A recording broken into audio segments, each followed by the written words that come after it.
আসসালামু আলাইকুম। দেশ বিদেশ টিভি থেকে হুসেন বলছি। আমার চ্যানেলে সবাইকে স্বাগতম। 5 আগস্ট শেখ হাসিনা দিল্লি চলে যান। কেউ কেউ বলছেন তাকে যেতে বাধ্য করা হয় এবং কেউ কেউ বলছেন যে তিনি স্বেচ্ছায় চলে গেছেন। এটা নিয়ে বিতর্ক আছে। এখন শেখ হাসিনা দিল্লিতে আছেন এবং মোটামুটি ভিআইপি হিসেবে আছেন সেখানে। তাকে অতিথির মর্যাদা দেওয়া হয়েছে। কিন্তু শেখ হাসিনা ওইখানে থাকলেও তিনি বিভিন্ন কর্মকাণ্ডে সম্পৃক্ত হচ্ছেন, রাজনৈতিক কর্মকাণ্ডে, অনলাইনে ফোনে কথা বলছেন। এখন তার সাথে কেউ দেখা করতে পারছে না অথবা দেয়া হচ্ছে না। তো আসলে কি দেয়া হচ্ছে না? এর আগে আমরা দেখেছি তার মেয়ে পুতুল, যিনি ভারতেই থাকেন, জাতিসংঘে চাকরি করেন, তিনিও একবার স্ট্যাটাস দিয়ে বলছিলেন, আকুতি জানিয়েছিলেন যে তার মায়ের সাথে তার দেখা হচ্ছে না। এবং আমরা জানি শেখ রেহানা, তার বোন শেখ রেহানার সাথে অবস্থান করছেন দিল্লিতে। কিন্তু পার্টির এত এত লোকজন দিল্লিতে আছেন, কলকাতায় আছেন, অনেকেই দেখা করতে চাচ্ছেন, কিন্তু তিনি কি দেখা করছেন না, নাকি তাকে দেখা করতে দেয়া হচ্ছে না? এর আমরা খবর দেখেছি তিনি পার্কে হাঁটছেন পুতুল সহ, এবং কেউ কেউ বলছেন যে এটা ফেক নিউজ, মানে এটা সত্য নয়, আবার কেউ বলছেন সত্য। এখন আওয়ামী লীগের অনেক নেতা এখন ভারতে আছেন এবং তারা, আমরা যতটুকু জানি, তারা শেখ হাসিনার সাথে দেখা করতে চেয়েছেন কিন্তু দেখা করতে পারেননি। এবং আসাদুজ্জামান কামাল, যিনি স্বরাষ্ট্রমন্ত্রী ছিলেন, তিনি কয়েকদিন আগে একটা ইন্টারভিউতে বলছেন যে শেখ হাসিনার সাথে তার ফোনে কথা হয়েছে কিন্তু দেখা হয়নি। এখন তিনি কি দেখা করতে চান না, নাকি ভারত সরকার নিষেধ করেছে দেখা করার জন্য? ধারণা করা হচ্ছে তার নিরাপত্তার স্বার্থে, শেখ হাসিনার নিরাপত্তার স্বার্থে তার কাছে ভিড়তে দেওয়া হচ্ছে না।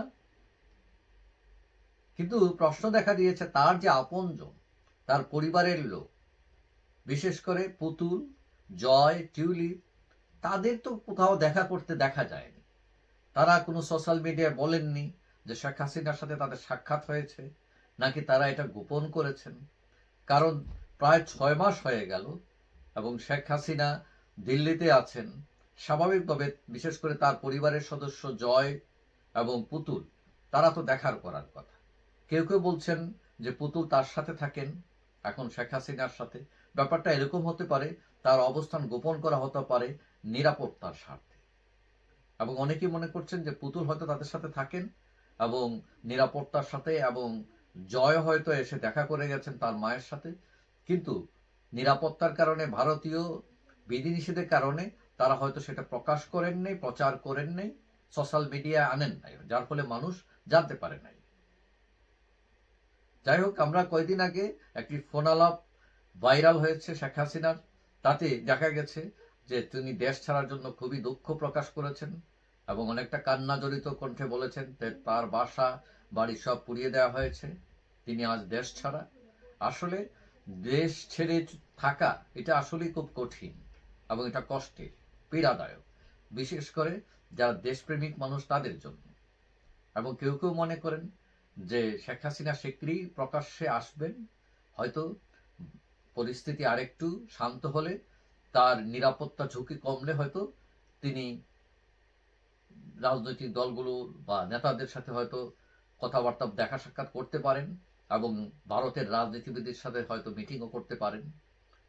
এবং এই পরিস্থিতিতেও আওয়ামী লীগের লোকজন মনে করে তারা অনেক কৃতজ্ঞ যে দলের এই দুর্যোগের সময় ভারত সরকার শেখ হাসিনাকে যে অতিথির মর্যাদা রেখেছে, সেই জন্য তারা অনেকেই কৃতজ্ঞতা বোধ করেন যে ঠিক আছে, দেখা করার দরকার নাই, তারা যে তাকে সম্মানের সাথে রেখেছে বা তাকে নিরাপদে রেখেছে, এটাই অনেক বড় ব্যাপার। যাই হোক, আশা করি যে কিছুদিন পর হোক, বা কয়েক মাস পরই হোক, হয়তো শেখ হাসিনা মুক্তভাবেই চলাফেরা করতে পারবেন, হয়তো দেখা সাক্ষাৎ হবে এবং আওয়ামী লীগের লোকজন আশা করে যে তিনি সশরীরে রাজনীতিতে উপস্থিত থেকে দলকে আরো বেগবান করবেন হয়তো। যাই হোক, সবাই ভালো থাকবেন। আশা করি দেখা হবে অন্য কোনো ভিডিওতে, ইনশাআল্লাহ।